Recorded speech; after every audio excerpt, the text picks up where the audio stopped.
Olá, seja bem-vindo ao canal. Confira agora um trecho da entrevista com o Dr. Enéas.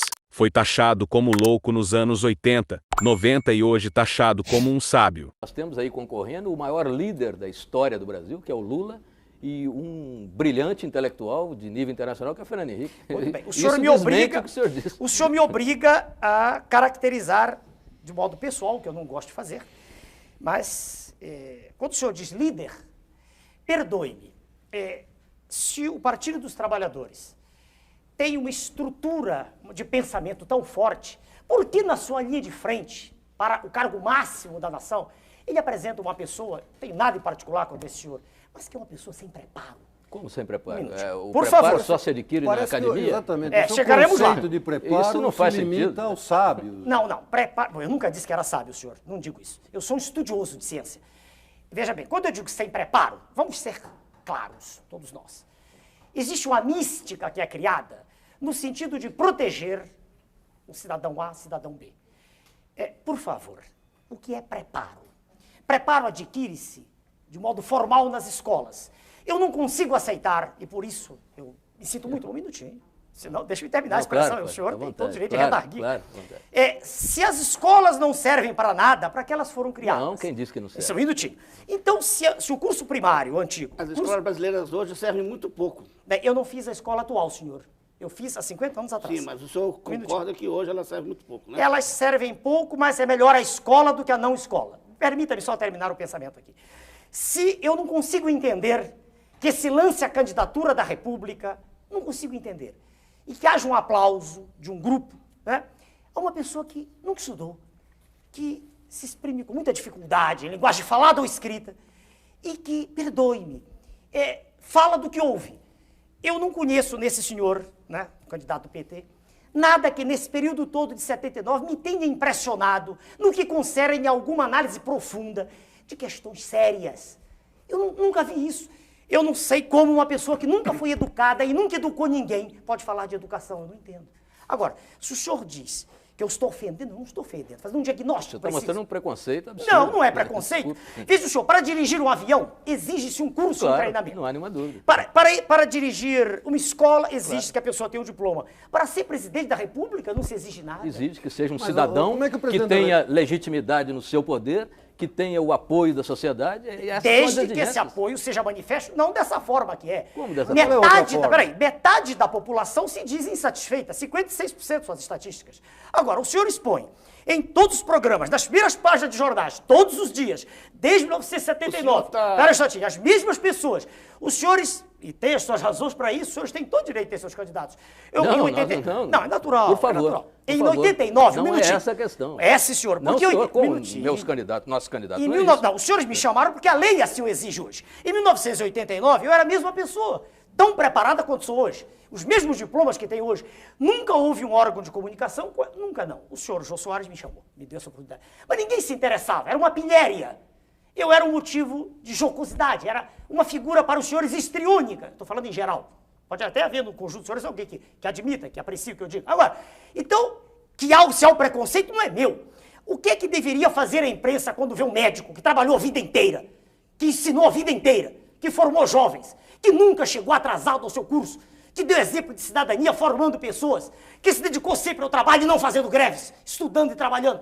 Por que a imprensa não foi perguntar para mim o que eu pensava em 89? Por que, um minutinho, porque só 5 anos depois, quando eu provei de modo categórico que não queria pertencer ao sistema, por que só 5 anos depois a imprensa se interessou? Dê-me uma razão. Eu dizia as mesmas Qual é coisas. a vantagem que tem o cidadão que educou, formou, etc. E tal, Ele de um sabe. operário comum, não estou me referindo ao aluno, um operário comum que educou os seus filhos, Não, que ele não ensinou educou, os seus foi a escola que filhos, educou. que trabalhou a vida inteira e que fez greve também, que é constitucional, um minutinho. perfeitamente constitucional. O Um seu minutinho. viés autoritário transforma a greve num pecado mortal. Está na Constituição. A greve é um direito inalienável do trabalhador. Eu nunca disse o contrário, está no manifesto do meu partido.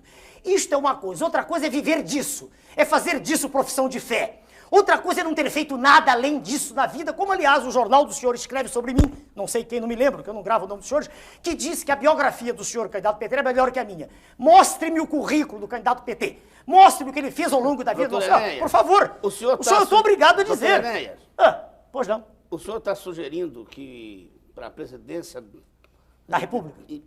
da República, façamos como se fazia até, de certo modo, na Grécia, um concurso de livre docentes? Olha, um concurso seria algo extremamente mais legítimo do que isso que aí está.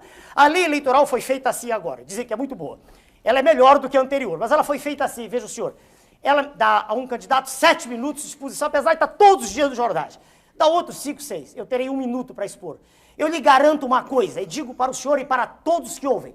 Exprimindo-me durante 13 minutos, não haveria segundo turno. Eu vou dizer por quê. Porque, espera aí, se o senhor conversar com o homem da rua, o que ele quer ouvir é exatamente o que eu estou dizendo. Não tenha dúvida. Eu queria que o senhor me desse uma resposta. Pois não. Seria melhor que fosse um concurso de livre docência, de títulos e Olha, veja bem, devagar. Eu quero dizer o seguinte. e currículos? Para responder ele, por favor. Dever-se-ia exigir um mínimo. Não é um concurso para docência, que isso pressupõe uma especialização. Né? Isso pressupõe a entrada numa seara específica de atividade cognitiva. Não estou dizendo isso. Não, o mais diplomado, o mais não necessariamente. graduado Exige-se um mínimo de preparo. Mínimo. Segundo, preparo formal de faculdade. Formal. Eu não conheço preparo, veja o senhor, a não ser, é claro, isso é raro, a gente encontra o autodidatismo, que eu fiz em algumas disciplinas. Mas a formação curricular é fundamental para que uma pessoa possa manifestar-se acerca de um tema. Estamos todos aqui. Se alguém fizer a pergunta do auditório, aqui não há um auditório, se fizer a pergunta da rua, qual é a natureza da luz, se não houver ninguém aqui que tenha estudado ciência... Um minutinho, por favor. Perdão, só um segundo. O senhor está desse jeito, e se vamos pensar só para pensar, ir para um certo extremo, impedindo que o povo vote. Ele não tem preparo para opinar sobre assuntos dessa natureza. Eu não disse isso, eu não disse que... Veja, senhor, se eu não Sim, mas o senhor disse exatamente isso. Não, eu falei de quem vai dirigir. Veja, senhor, mas quem vai escolher também tem que estar preparado para uma missão O raciocínio leva a isso. O raciocínio leva a isso. Não disse isso. Veja o senhor, para o só cargo... votariam os homens bons, aqueles com certo nível de preparo. A República censitária. É natural que os senhores pensem assim, e é natural que os pontos de vista sejam diametralmente opostos. Claro, eu respeito. Mas eu não disse isso. Eu disse o seguinte, primeiro que a discussão não leva a nada, porque a Constituição aí está e vai ser como ela determina. É eleição. E qualquer pessoa, mesmo semi-analfabeta, como é o candidato do PT, é candidato a presidente, está tudo bem. Isso não tem dúvida nenhuma. Agora, representa um protesto da classe média contra o que aí está, o que sempre esteve, quer dizer, há muito tempo está, há muito tempo. Porque o senhor Getúlio Vargas era um homem preocupado com a nação, sem dúvida. Estou elogiando um aqui. Doutor Enéas.